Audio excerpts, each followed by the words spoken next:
சபரீசனை link பண்ணுற மாதிரி அந்த விஷ்ணுப்பா எலக்ட்ரிக்கல்ஸ் கொடுத்துருக்காங்க. சென்னையில் திரு உதயநிதியுடைய வலதுகரமாகிய சிற்றரசு பேரில் 69 லட்சம் நான் கொடுத்து வேலைக்கு கம்ப்ளைண்ட் கொடுத்தேன், திமுகவை சேர்ந்தவரை கொடுத்துருக்காங்க. ஸோ ஏற்கனவே செந்தில் பாலாஜி அந்த KN நேரு வழக்கில் தம்பி சார் ரத்தீஷை சேர்த்துருக்காங்க. ஸோ ஒரு பக்கம் உதயநிதி அவரை வளைக்கிறாங்க, இன்னொரு பக்கம் இவரை வளைக்கிறாங்க, மாப்பிள்ளை சாரையும் வளைக்கிறாங்க. பல நூறு கோடிகளை பார்த்தவர்கள். அப்படி இருக்கிறப்ப நம்ம பேரில் வழக்கும் வர ஆரம்பிக்குது. அப்படிங்கிறப்ப செந்தில் பாலாஜியும் ஏவாவேலுவும் டிசைட் பண்ணி டார்கெட் பண்ணுறாங்க. பெரிய அளவில் எம்எல்ஏக்களை ரீச் பண்ண முடியல. உடனே வியூக வகுப்பாளர் மற்றும் தேர்தல் கணிப்பாளரான ஒரு பில்டிங்கில் 300 பேர் உட்கார்ற மாதிரி லாபி, அங்கே 13 கேஷ் கவுண்டர்கள், ஒரு கவுண்டரிலும் 2 கேஷ் கவுண்டிங் மெஷினோடு இருந்துச்சான். ஸோ பல்வேறு பகுதிகளிலிருந்து கரூர் கேங்குன்னு தினம் வசூல் பண்ணுறத க்யூவில் நிற்க வச்சு கொடுத்து கவுண்ட் பண்ணி அனுப்புகிற மாதிரி ஒரு செட்டப்பை கண்டுபிடித்ததாக ஒரு தகவல் வந்துட்டுருக்கு. அதுவும் பார்த்திங்கன்னா ஏவாவேலு பேரில் எத்தனையோ வழக்குகள் இருந்தாலும் அந்த தண்டராம்பட்டு பாலமே விழுந்ததை விட்டுட்டு கரூரில் 2022 வழக்கு எடுத்து நோண்டியிருக்காங்க. ஸோ செந்தில் பாலாஜி ஏவாவேலு 2 பேரும் மிக்ஸ் ஆகிறாங்க. அந்த சங்கரானந்த் கன்ஸ்ட்ரக்ஷனு அந்த 1.5 வருஷத்தில் மாத்திரம் 31 கான்ட்ராக்டில் 20 கான்ட்ராக்ட் அவருக்கு போயிருக்கு. ஸோ செட்டப் செஞ்சு தான் கொடுக்குறாங்கங்கிறது இது எல்லாமே இது ஒன்று கீழே வருது. வெங்கடேஷ் பண்ணையாருக்கு துணையாக இருந்த ஒரு அதிமுக பிரமுகரும் கைதாயிருக்காருன்னு வருது. ஸோ தெளிவாக 12லேருந்து 15 தாவேகா எம்எல்ஏவை ராஜினாமா பண்ணிவிட்டு இந்த 2 கட்சிகளும் நம்ம பேரில் வழக்கு வராமல் தள்ளி போடணும். இப்போ இந்த ஆட்சி கவிழ்ந்தால் 3லேருந்து 6 மாதத்துக்கு ஜனாதிபதி ஆட்சி வந்தால் கூட திமுக இதில் தப்பிக்கிறதுக்கு என்ன பண்ணுறாங்க, போய் கவர்னரையும் டிஜிபிட்டையும் போய் கம்ப்ளைண்ட் கொடுத்துருக்காங்க. எனக்கு ஒரே ஒரு சின்ன விஷயந்தான் உறுத்துது, டிவிஎஸ்சி விசாரிக்கணும் வழக்கு பதிவு. அது ஏன் அந்த வார்த்தை வருகிறதுங்கிறது தான் எனக்கு புரியல. ஏன்னா டிவிஎஸ்சியில் இப்போ இருக்கிறது திரு அருண் அவர்கள். அவர் போன ஆட்சியின் போது அங்கே நட்பாக இருந்தார். ஆனால் இந்த ஆட்சி அவர் டார்கெட்டே இவங்களை நோக்கின்றப்ப திருப்பி அவர் பேரில் என்ன பண்ணுறாங்க, ஏன்னா கோர்ட்டில் முதலில்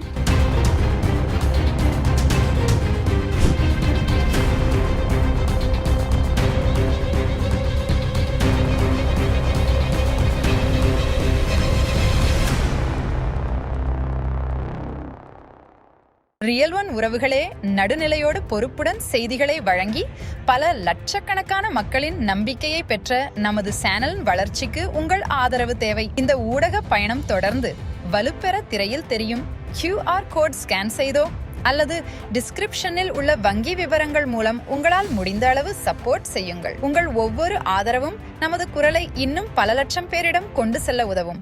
ரியல் ஒன் நேயர்களுக்கு வணக்கம். இன்று நம்மளுடைய நேர்காணலுக்கு அரசியல் விமர்சகரான திரு தேவப்பிரியா அவர்கள் இணைஞ்சிருக்காங்க. சார் வணக்கம். வணக்கம். தாவேகாவில் குதிரை பேரம் நடக்கிறதா பல விஷயங்கள் பார்த்துக்கிட்டு இருக்கோம். அதனுடைய அடுத்த கட்டமாக தாவேகா எம்எல்ஏ கிட்ட செந்தில் பாலாஜியினுடைய ஆட்கள் 35 கோடியிலிருந்து 50 கோடி வரைக்கும் பேரம் பேசினதாகவும் தாவேகாவிலிருந்து பதவியிலிருந்து விலகணும், எம்எல்ஏ பதவியிலிருந்து விலகணும் அப்படிங்கிற மாதிரியான விஷயங்கள் சொல்கிறதா பல விஷயங்கள் கேள்விப்பட முடியுது. இது பின்னணியில் என்ன நடக்குது அப்படிங்கிறத பற்றி பல விஷயங்கள் பேசப்பட்டுருக்கு. முக்கியமான விஷயங்கள் என்ன அப்படிங்கிறத நீங்கள் பகிர்ந்துக்கிட்டால் நல்லாயிருக்கும். இல்லை, அதாவது தாவேகா 108 சீட்டு ஜெயிச்சது. அவர் தன்னுடைய ஸ்ரீரங்கத்தில் திருச்சி கிழக்கு ராஜினாமா பண்ண 107, மெஜாரிட்டிக்கு 117 + 1ன்னா 118 மினிமம் வேணும். சபாநாயகருக்கு ஓட்டு இல்லைங்கிறப்போ ஒரு சேஃப்டிக்கு 119லேருந்து 120 இருந்தால் நல்லாயிருக்கும். அடுத்த நாளே காங்கிரஸ் வந்துருச்சு. அதன் பிறகு கம்யூனிஸ்டுகள் விசிகான்னு ஒரு ட்ராமா போய் கடைசியாக இப்போ கிட்டத்தட்ட 120 இருந்தாலும் விசிகாவும் கம்யூனிஸ்ட்டும் எதை சொன்னாலும் எதிர்க்கிறாங்க. இவர் மோதிரம் குழந்தைங்களுக்கு தாய்மாமன் சீர் போட்டால் அந்த பணம் எதுக்குன்னு கேட்குற அளவுக்கு ஒன்றையும் கமெண்ட் அடிக்கிறதுனால சுயமாக 120 வேணும் என்று பிளான் பண்ணதில் ஆரம்பத்தில் உங்களுக்கு லீமா ரோஸ், செங்கோட்டையன் மற்றும் இவர் ஆதவ் பிளான் பண்ணின அதிமுக உடைப்பதில் அது சரிபடாட்டியும் ஒரு 4 எம்எல்ஏக்கள் முதல்ல வந்தாங்க. இப்போ 2 ஆயிருக்கு. இன்னும் அடுத்த 2 நாட்களில் அது 12 வரை மொத்தமாக 12 எலெக்ஷன் வைக்கணும் அப்படின்னு பிளான் பண்ணுறாங்க. ஸோ 107 12 119 வந்துடும். காமராஜை சேர்த்து கொண்டாலும் 120 தெளிவாக இருக்கும் அப்படிங்கிற பிளானுக்கு பண்ணிகிட்டு இருக்காங்க.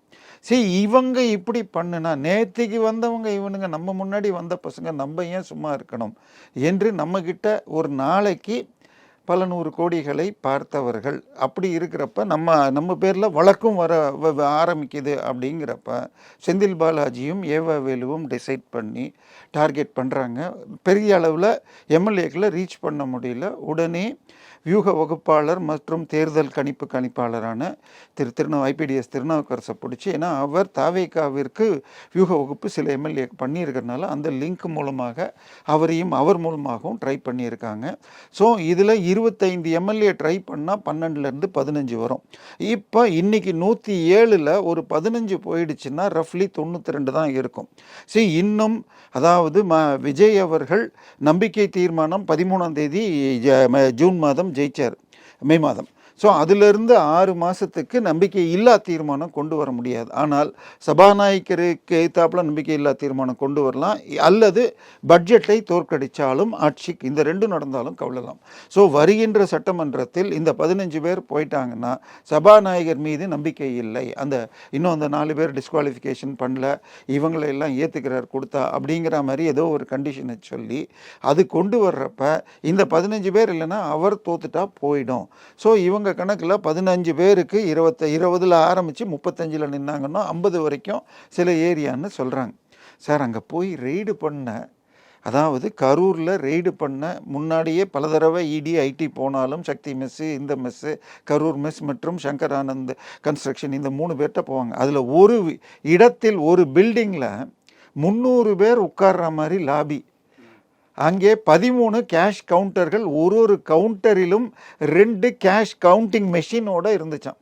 ஸோ பல்வேறு பகுதிகளிலிருந்து கரூர் கேங்குன்னு தினம் வசூல் பண்ணுறத க்யூவில் நிற்க வச்சு கொடுத்து கவுண்ட் பண்ணி அனுப்புகிற மாதிரி ஒரு செட்டப்பு கண்டுபிடித்ததாக ஒரு தகவல் வந்துட்டுருக்கு. ஸோ அவங்களுக்கு முந்தா நேற்றுக்கு திரு விக்னேஷ் சொல்லும் பொழுது கூட அமைச்சர் இன்னும் அந்த டாஸ்மாகை சரி பண்ணிகிட்ருக்கோம் அப்படின்னு சொல்லிட்டு 10 ரூபா வாங்க மாட்டோம், இந்த பாட்டிலுக்கு ரிட்டர்ன் பண்ணுறதையும் எம்ஆர்பியில் சேர்த்துட்டு தான் போடுவோம், இனிமேல் எம்ஆர்பியில் இருக்கிறத வாங்க மாட்டோங்கிறாங்க. பட் போன வாரம் வரை பில்லு நீங்கள் போய் ஆர்டர் பண்ணுனா நீங்கள் அந்த நம்பருக்கு இல்லாமல் ஒய்ஃப் பேரில் மாமனார் பேருக்குன்னு சொல்லி ஜாஸ்தி வாங்குறாங்கன்னு ஆதாரத்தோடு மூத்திரப்பத்திரிகையாளர்கள் போட்டாங்க. சார், டாஸ்மாகில் 20 ரூபா வாங்கினா ஒரு நாளைக்கு 90லேருந்து 1 கோடி பாட்டில் விற்கிதுன்னு போட்டாலே 15 ரூபா ஆவரேஜ் வச்சுக்கிட்டால் சம்திங் 10 கோடியை தாண்டுது. ஸோ அப்படி இருக்கிறப்ப 300 நாளைக்கு நீங்கள் போட்டாலே 4500 கோடி. அவ்வளவு வாங்கிட்டு இருந்தவங்க இன்றைக்கி ஒன்றும் இல்லாமல் போகுதுன்னா சும்மா இருக்க முடியுமா? அது வழக்கில் வந்துருமா? ஏற்கனவே செந்தில் பாலாஜி மேரில் அந்த மின்மாற்றியை சிபிஐ கொடுத்துட்டாங்க. இந்த வெள்ளை அறிக்கையில் வேறு சில விஷயங்களை டச் பண்ணியிருக்காங்க. ஸோ இந்த வழக்குகள் வந்தால் ஏற்கனவே அமைச்சர் பதவி வைக்க முடியாதுன்னு சுப்ரீம் கோர்ட் சொல்லியாச்சு. எம்எல்ஏவும் நிற்க முடியாமல்லாம் போயிடுமா, இல்லை உள்ளுக்குள்ளே பர்மனெண்ட்டாக போயிடுமா? இந்த பயம் வர அசோக்குமாரை வச்சு மூவ் பண்ணியிருக்காங்க. இது தெரிந்து தான் அசோக்குமாரை தேடுறது இது சட்டசபை கூட்டின 18க்கு அடுத்து 19ஆம் தேதி பண்ணாங்க. ஸோ கொஞ்சம் ஸ்லோ டவுன் ஆச்சு. பட் ஏவாவேலு மூவ் பண்ணுறாருன்னா அவருக்கும் ரைடு போச்சு. அதுவும் பார்த்தீங்கன்னா ஏவாவேலு பேரில் எத்தனையோ வழக்குகள் இருந்தாலும் அந்த தண்டராம்பட்டு பாலமே விழுந்ததை விட்டுட்டு கரூரில் 2022 வழக்கு எடுத்து நோண்டியிருக்காங்க. ஸோ செந்தில் பாலாஜி ஏவாவேலு 2 பேரும் மிக்ஸ் ஆகிறாங்க. அந்த சங்கர் ஆனந்த் கன்ஸ்ட்ரக்ஷனு அந்த 1.5 வருஷத்தில் மாத்திரம் 31 கான்ட்ராக்டில் 20 கான்ட்ராக்ட் அவருக்கு போயிருக்கு. ஸோ செட்டப் செஞ்சு தான் கொடுக்குறாங்கங்கிறது இது எல்லாமே இது ஒன்று கீழே வருது. ஓகே சார், இப்போ என்ன தான் சொல்கிறாங்க செந்தில் பாலாஜி? இல்லை, மக்களை பொறுத்த வரைக்கும் இன்னும் விஜய் மேரில் ஒரு சின்ன அந்த 35% வாங்கினதில் ஒரு 2லேருந்து 5% நியூட்ரல் ஓட்டர் தவிர இன்னும் இவருக்கு ஒரு வாய்ப்பு கொடுக்கலாம். இவர் எலெக்ஷன் டயத்தில் பிரச்சாரத்துக்கு வரலன்னா கூட வெற்றி பெற்ற பிறகு பதவியேற்ற பிறகு தினமும் ஆஃபீஸ்க்கு வர்றாரு, எல்லா நிகழ்ச்சியிலும் கலந்துக்கிறார். ஸோ சின்சியராக ஒரு முயற்சி செய்கிறார், அவருக்கு வாய்ப்பு தரணும். ஸோ செந்தில் பாலாஜி சைட்லேருந்து என்ன பண்ணுறாங்க, என்ன விஷயங்கள்? இல்லை, அவருக்கு 15 எம்எல்ஏவை 12லேருந்து 15 எம்எல்ஏவை தூக்கணும். அதுக்கு 25 எம்எல்ஏ டார்கெட் பண்ணாதான் வரேன்னு சொல்லிட்டு ஓடுறவங்க, பேச்சு கொடுக்காமையே ஓடுறவங்க, இப்படி போய் 12 சிக்கணுங்கிறதுக்கு ட்ரை பண்ணதுக்கு அவரால் பிடிக்க முடியாமல் ஐபிடிஎஸ்ஐ அவரையும் பார்த்தாருன்னு பேர் வந்து நேற்று முதல் கைது அவர் தான் வந்து, அதன் பிறகு 3 இன்னும் 2 பேர் தேடுறாங்கன்னு வந்துச்சு. இன்னைக்கு காலையில் வெங்கடேஷ் பண்ணையாருக்கு துணையாக இருந்த ஒரு அதிமுக பிரமுகரும் கைதாயிருக்காருன்னு வருது. ஸோ தெளிவாக 12லேருந்து 15 தாவேகா எம்எல்ஏவை ராஜினாமா பண்ணிட்டு இந்த 2 கட்சிகளும் நம்ம பேரில் வழக்கு வராமல் தள்ளி போடணும். இப்போ இந்த ஆட்சி கவிழ்ந்தால் 3லேருந்து 6 மாதத்துக்கு இது ஜனாதிபதி ஆட்சி வந்தால் கூட இந்த வழக்குகள் எதுவும் பதிவு பண்ண மாட்டாங்க. டைம் ஆக ஆக வழக்குகள் வீக் ஆகிடும். ஸோ முழுக்க அவங்க நோக்கம் டிவிஎஸ்சி ஏற்கனவே 12 அமைச்சர்கள் பேரில் முன்னாள் அமைச்சர்கள் சொத்து குவிப்பு வழக்கு இருக்குது. அது தவிர உங்களுக்கு மணல் கடத்தலுக்கு இவங்க லெட்டர் இருக்குது, இடி லெட்டர். ஸோ இது எல்லாம் போடாமல் தவிர்க்கணும். ஸோ அதற்காக நேரடியாக செந்தில் பாலாஜியும் வேலுவும் எடுத்துக்கிட்டாலும் பின்னால் நேரு போன்றவர்களும் உதவி இருக்கலாம். ஸோ டார்கெட் டிவிகே கவர்மெண்ட் கொலாப்ஸுங்கிறதுக்கு பிளான் பண்ணி இதை பண்ணியிருக்காங்க. ஸோ இந்த மாதம் 24 என்னமோ சட்டமன்றம் கூடுவதாக இருக்கிறது. 28ஆம் தேதி பட்ஜெட் வருங்கிறாங்க. இப்போ குதிரை பேரம்னு சொன்னதுக்கு அவர் குதிரை வேகம்னாரு. இவர் பதவியேற்றது 10ஆம் தேதி 18ஆம் தேதி தான் கேரளா பதவியேற்று சட்டமன்றம் கூடி பட்ஜெட்டையே போட்டாச்சு. இவங்க இன்னும் போடலை. ஆனாலும் அந்த பட்ஜெட் கூட்டத்தொடரில் முதலில் சபாநாயகர் ஜேசிடி பிரபாகரன் மீது நம்பிக்கையில்லா தீர்மானம் போட்டு அதை தோற்கடிக்கிறது. தோத்துட்டா ஆட்சி கவிழ்ந்துடும். அப்படி அது முடியல, அலோவ் பண்ணலன்னு ஏதாவது பண்ணாங்கன்னால் பட்ஜெட்டை பாஸ் பண்ணாமல் ஃபெயில் ஆக விடுறது. பட்ஜெட் ஃபெயில் ஆச்சுன்னா ஆட்டோமேட்டிக்காக ரிசைன் பண்ணுங்கிறது இந்தியன் லா. ஸோ இந்த பிளானை நோக்கி தான் போயிருக்காங்க.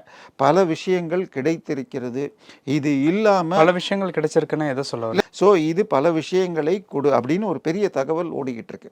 ஸோ இதெல்லாம் பல விஷயங்களை கொண்டு வரும். இதை தாண்டி ஒரு பக்கம் நம்ம போன தடவை லைட்டாக சொன்ன மாதிரி சபரீசனை லிங்க் பண்ணுற மாதிரி அந்த விஷ்ணுவப்பா எலக்ட்ரிக்கல்ஸ் கொடுத்துருக்காங்க.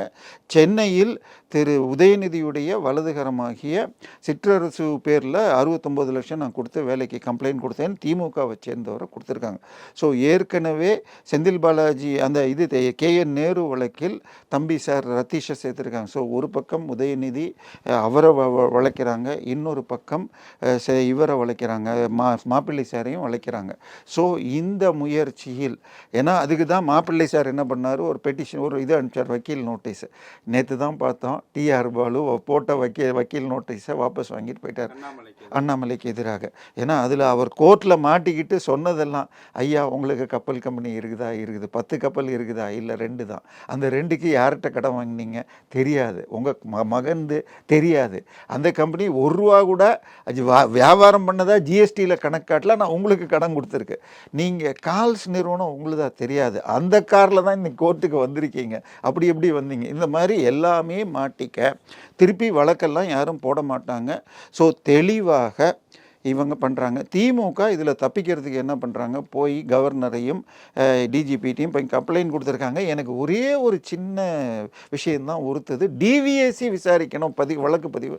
அது ஏன் அந்த வார்த்தை வருகிறதுங்கிறது தான் எனக்கு புரியல. ஏன்னா டிவிஎஸ்சியில் இப்போ இருக்கிறது திரு அருண் அவர்கள். அவர் போன ஆட்சியின் போது அங்கே நட்பாக இருந்தார். ஆனால் இந்த ஆட்சி அவர் டார்கெட்டே இவங்களை நோக்கின்றப்ப திருப்பி அவர் பேரில் என்ன பண்ணுறாங்க. ஏன்னா கோர்ட்டில் முதலில் அவர் குண்டர் சட்டம் போட்டதுக்கு ஏற்றாப்புல வந்தால், அதன் பிறகு போன வாரம் டிவிஎஸ்சி உள்ளுக்குள்ளே லேடி இன்ஸ்பெக்டர் ஒருத்தர், அதுக்குள்ளே இருக்கிற இன்னொரு லேடி இன்ஸ்பெக்டர் 6.5 கோடி வருமானத்துக்கு அதிக வழக்கு போட்டதுக்காக சஸ்பெண்ட் பண்ணது செல்லாது, இதை அருண் அல்டீரியர் மோட்டிவோடு செஞ்சிருக்கார் அப்படின்னு ஹைகோர்ட் சொன்னதை எதிர்த்து நேற்றுக்கு தாவேகா ஆட்சி அப்பீலுக்கு போயிருக்கு. அப்போ தாவேகா ஆட்சியை இவர் வளர்ச்சிட்டாரான்னு ஒரு பயமாக இருக்கிறது. ஸோ டிவிஎஸ்சி போட்டு விசாரித்து பண்ணணும்னு நேற்றுக்கு கோரிக்கை திமுக சைடில் வந்தால், திமுக டிவிஎஸ்சி மேலே அவ்வளோ நம்பிக்கை வச்சுருக்காங்களா? இன்னொரு பக்கம் யூசி அவர்கள் இப்பொழுது முன்னால் இருந்த போஸ்டில் இல்லைன்னாலும் தற்போது முக்கியமான போஸ்டில் இருக்கிறதெல்லாம் அவருடைய பேட்ச்மேட்ஸ் அல்லது ஜூனியர். தற்போதைய சீஃப் செக்ரட்டரி ஆகஸ்ட் மாதம் ரிட்டையர் ஆனாலும் 3 மாதம் எக்ஸ்டென்ஷன் கேட்டு டிவிக்கே போட்டிருக்காங்க. இப்பொழுது 21 பேர் ஐஏஎஸ் ஆஃபீஸர்களை சீஃப் செக்ரட்டரி கேடரில் ப்ரமோட் பண்ணியிருக்காங்க. அவர்களில் பெரும்பாலானவர்கள் இந்த 3 மாதம் ரிட்டையர் ஆகிட்டால் அவர் இந்த 3 மாதம் முடிஞ்ச பீரியடில் யூசிஎஸ் சீஃப் செக்ரட்டரியாக வர முடியும் அதற்கேற்ப காய் நகர்த்துகிறார்கள்னு ஒரு பக்கம் நடக்குது. ஸோ திமுக இன்டைரக்டாக அதிகாரிகள் மூலமாக கண்ட்ரோல் பண்ணுறாங்களா? ஏன்னா இது மதுரைக்கு கவர்னர் கலெக்டர் ஒருத்தரை போடுறாங்க, அவங்கள மாற்றுறாங்க. இப்போ இவங்க போட்ட கலெக்டரையே மாற்றிருக்காங்க, கமிஷனரை மாற்றி, இது மாதிரி 2 டிஸ்ட்ரிக்டில் என்னமோ ஆயிருக்கு. குறைந்தபட்சம் 2-3 தாவேகா அமைச்சர்கள் டிஸ்மிஸ் அல்லது ராஜினாமா நடக்குன்றாங்க. ஒன்று இந்த சரத், ஒன்று இன்னொன்று ஜெகதீஸ்வரி அல்லது கமலிங்கிறாங்க. இல்லை, அவர்கள் மீது பல குற்றச்சாட்டு. கமலி ஆஃபீஸ்லேயே டிரான்ஸ்ஃபருக்கெல்லாம் கேஷ் கேட்டதாக ஒரு இது வருது. இவருக்கு அந்த போதை விஷயம் வருகிறது. ஜெகதீஸ்வரி வெர்சஸ் இந்த மேடம் ஒன்று ஓடிக்கிட்டே இருக்கு விருதுநகரை பொறுத்த வரைக்கும். சிவகாசி எம்எல்ஏவான திரு கீர்த்தனாவுக்கும் வந்துட்டு இருக்கு. அதாவது கீர்த்தனா பதவியேற்ற பிறகு விருதுநகர் எம்எல்ஏ கூட்டம் கூப்பிடுறாங்க. அதில் இது தாவேகா எம்எல்ஏக்கள் யாரும் வரல, ஆனால் அமைச்சரவையில் இவங்க பேரை புஷியானந்த் சேர்த்துட்டார். ஸோ கட்சி கட்டுப்பாடுங்கிறதே இல்லை, அமைச்சர்னு போட்டாச்சுன்னா இவங்களை இது பண்ணணும்னு இருக்கு. அது கலெக்டரையே போட்டு பர்தாவே திட்டியிருக்காங்க. அதாவது நான் எனக்கு இந்த மாவட்ட பொறுப்பு கொடுத்தா என் பேர் கீழே போட்டிருக்கீங்கன்னு கலெக்டரை பப்ளிக்காக வான் பண்ணியிருக்காங்க. ஸோ 2-3 இப்போது 2 விஜயபாஸ்கர்கள் மோஸ்ட்லி இல்லை, அவங்களுக்கும் மந்திரி பதவி கொடுத்தா ஸோ இதாகுது. என்னென்னா இந்த பக்கம் வைகோ பேசியது இது விஜய் உங்களுக்கு பிரச்சாரம் பண்ணி ஜெயிக்க வைக்கிறதுன்னு வச்சு இவங்க கொண்டு போகிறாங்க. ஸோ அமைச்சர்கள் போஸ்ட்டும் காலியாக இருக்குங்கிறப்ப விஜய் இதை பக்கா பண்ணிக்கணும்னு பார்க்குறாங்க. பிஜேபியை பொறுத்த வரைக்கும் விஜய் ஆளட்டும், தானாக 1 வருஷம் கூட தாங்க மாட்டார், அவருக்கு இத்தனை சிக்கல் இருக்கப்பன்னு பார்க்குறாங்க. ஸோ திமுக இதுக்கு வெயிட் பண்ணுற, அவங்களுக்கு தோத்ததை ஏற்றுக்க முடியல, இன்று வரை ஏற்றுக்க முடியல. மீடியாவை வைத்து கொண்டு நெகட்டிவ் கேம்பெயின் ஒரு பக்கம் பண்ணுறது. ஸோ எப்படியாவது கலைக்கணும். இதில் உதயநிதி மாஸ்டர் மைண்டாக இருந்து என்ன வேணால் செய்யலான்னு ஒரு லைசன்ஸ் கொடுத்ததாக ஏவாவேலுவுக்கும் என்றும் கொடுக்குறாங்க. ஸோ இது உதயநிதி வரைக்கும் கொண்டு போகலாம். தெளிவாக விஜய் இதில் கடைசி நாட்டு வரைக்கும் எடுத்து திமுக அதிமுக எழ முடியாத அளவுக்கு அவங்கள அடிக்கணும். அதனால் கம்ப்ளீட்டாக எடுங்கன்னு சொல்லியிருக்காருன்னு செய்தி வருகிறது. பின்னணியில் நேரு இருக்கிறதா சொன்னீங்களா, அது என்ன விஷயம்? இல்லை, இப்போ 25 எம்எல்ஏ பிடிக்கணும்னு வச்சுக்கோங்க. ஒரு அமைச்சரால் இப்போ கரூரில் 2 பேர் தான் இருக்காங்க, அவருக்கு கோயம்புத்தூரில் 6 பேரில் 1-2 மினிஸ்டர் கழிச்சா 3-4 பேர். ஸோ 25லேருந்து 30 பேர் டார்கெட் பண்ணால் தான் உங்களுக்கு கிடைக்கும். ஸோ யார் மூலமாக முடியும்? ஏன்னா இதனால தான் இங்கே ஐபிடிஎஸ் இவரும் வராரு. ஸோ எப்படி 25 எம்எல்ஏக்களை கான்டாக்ட் பண்ணி நம்பிக்கையாக, ஏன்னா அங்கே ரெக்கார்ட் பண்ணி வெளியிலையும் போயிடக்கூடாது. ஸோ அதில் யார் பிடிச்சா நடக்கும், யார்கிட்ட பாக்ஸும் டக்குன்னு கேட்டால் ஸ்வீட் பாக்ஸும் வெளியில் கொடுக்க முடியும். எல்லா காரணங்களில் முக்கியமாக செந்தில் பாலாஜி ஏவாவேல் இருந்தாலும் நேருவும் இருப்பதாக செய்தி வருகிறது. ஓகே சார், பல விஷயங்கள் பேசியிருக்கோம். நேரத்திற்கு நன்றி. உங்கள் பிசினஸ் இன்னும் அதிக மக்களை சென்றடைய வேண்டுமா? இன்றைய டிஜிட்டல் உலகில் சரியான ப்ரமோஷன் தான் வெற்றியின் முதல் படி. தமிழகம் முழுவதும் பல லட்சக்கணக்கான பார்வையாளர்களை தினமும் சென்றடையும் ரியல் ஒன் யூடியூப் சேனல்களில் உங்கள் பிசினஸ் இனி எல்லோரும் அறியட்டும். குறைந்த செலவில் அதிக ரீச். உங்கள் பிராண்டுக்கு நம்பிக்கையும் வளர்ச்சியும் சேர்க்க இன்றே எங்களை தொடர்பு கொள்ளுங்கள். 9280087164.